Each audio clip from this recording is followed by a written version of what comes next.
ಕೆಲವರಿಗೆ ಬೀಚ್ ಅಂದರೆ ಇಷ್ಟ, ಇನ್ನು ಕೆಲವರಿಗೆ ಬೆಟ್ಟ ಗುಡ್ಡಗಳಂದರೆ ಇಷ್ಟ, ಮಿಕ್ಕಿದವರಿಗೆ ಪುಣ್ಯಕ್ಷೇತ್ರ ಅಂದರೆ ಇಷ್ಟ. ಶ್ರೀಕೃಷ್ಣ ಆಳ್ವಿಕೆ ಮಾಡಿರುವ ಜಾಗದಲ್ಲಿ ದ್ವಾರಕಾನೂ ಒಂದು ಅಂತ ಹೇಳುತ್ತಾ ನಿಮ್ಮೆಲ್ಲರಿಗೂ ದ್ವಾರಕಾಗೆ ಸುಸ್ವಾಗತ.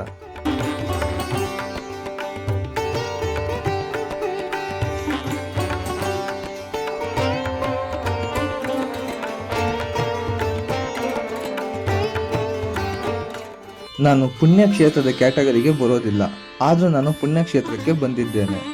ನಾನು ಬೆಳಿಗ್ಗೆ 7 ಗಂಟೆಗೆ ರೆಡಿಯಾಗಿ ದೇವಸ್ಥಾನಕ್ಕೆ ಹೋಗುವ ಬದಲು ಬಂದಿರುವ ಭಕ್ತಾದಿಗಳನ್ನು ನೋಡುತ್ತಾ ಹಾಗೂ ಅವರು ಗೋಮತಿ ಘಾಟಲ್ಲಿ ಮುಳುಗಿ ಏಳುವುದನ್ನು ಗಮನಿಸುತ್ತಿದ್ದೆ.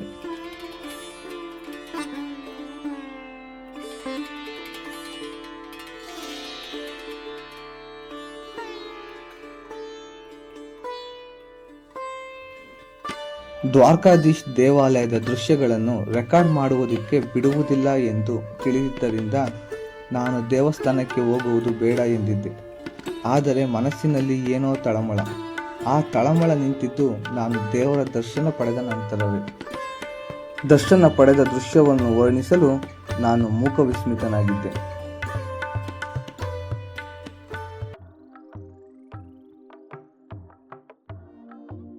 ಕೃಷ್ಣ ಮತ್ತು ರುಕ್ಮಿಣಿ ಇಬ್ಬರು ಪ್ರೀತಿಸಿ ಮದುವೆಯಾದವರು. ಆದರೂ ಅವರ ಇಬ್ಬರ ಜೊತೆಯಲ್ಲಿರುವ ದೇವಸ್ಥಾನ ನಿಮಗೆ ನೋಡಲು ಸಿಗುವುದಿಲ್ಲ. ಕೃಷ್ಣ ಮತ್ತು ರುಕ್ಮಿಣಿಗೆ ಮುನಿವರ್ಯರಿಂದ ಶಾಪ ಸಿಕ್ಕಿರುವುದರಿಂದ ಜೊತೆಯಲ್ಲಿ ಇರುವುದಕ್ಕೆ ಆಗುವುದಿಲ್ಲ.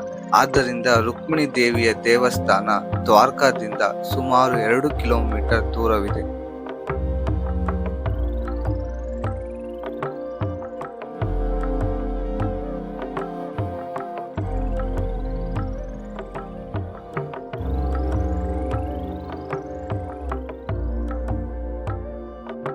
ರುಕ್ಮಿಣಿ ದೇವಿಯ ದೇವಸ್ಥಾನದಲ್ಲಿ ಒಂದು ಆಚರಣೆ ಇದೆ.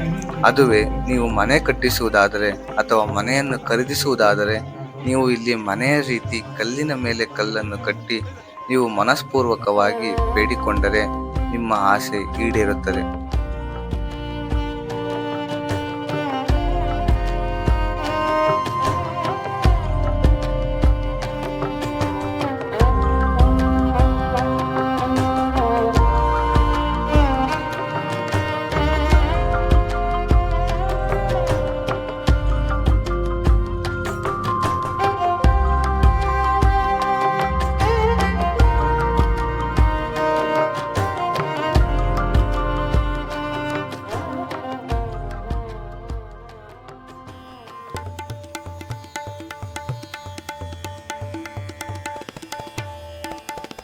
ಹಿಂದೂ ಸಂಪ್ರದಾಯದಲ್ಲಿ ಎಲ್ಲಿ ಪುಣ್ಯಕ್ಷೇತ್ರ ಇರುತ್ತದೆಯೋ ಅಲ್ಲಿ ನದಿಯೊಂದು ಇದ್ದೇ ಇರುತ್ತೆ. ಅದೇ ರೀತಿಯಲ್ಲಿ ದ್ವಾರಕದಲ್ಲಿಯೂ ಗೋಮತಿ ನದಿ ಇದೆ. ಇದನ್ನ ಗೋಮತಿ ಘಾಟ್ ಎಂದು ಕರೆಯುತ್ತಾರೆ.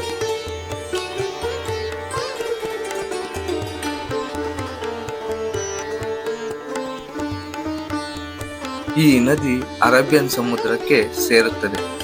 ಜನಗಳ ನಂಬಿಕೆಯ ಪ್ರಕಾರ ನದಿಯಲ್ಲಿ ದೇವಸ್ಥಾನಕ್ಕೆ ಹೋಗುವ ಮುಂಚೆ ಮುಳುಗೆದ್ದರೆ ನಮ್ಮ ಪಾಪಗಳೆಲ್ಲ ತೊಳೆದು ಹೋಗುತ್ತದೆ.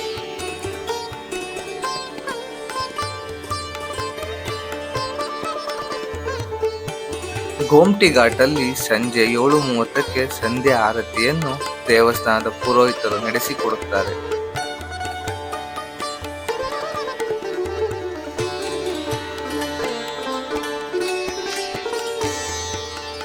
ಇದರ ಮುಖ್ಯ ಉದ್ದೇಶ ನಮ್ಮ ದಿನನಿತ್ಯದ ಸ್ಟ್ರೆಸ್, ನೆಗೆಟಿವಿಟಿ ಮತ್ತು ನಮ್ಮ ಈಗೋನೆಲ್ಲ ಕಳೆದು ನಮ್ಮ ಮನಸ್ಸನ್ನು ಶಾಂತಿಯನ್ನಾಗಿಸುವುದು.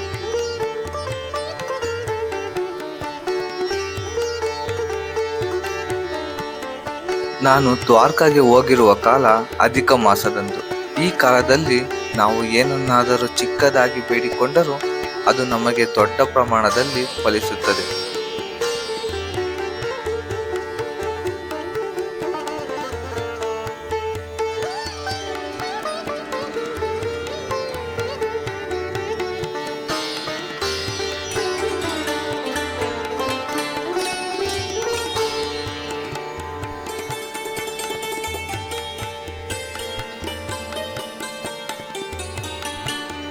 ಆದರೆ ನೀವು ಕೂಡ ದ್ವಾರಕಾಗೆ ಭೇಟಿ ನೀಡಿ.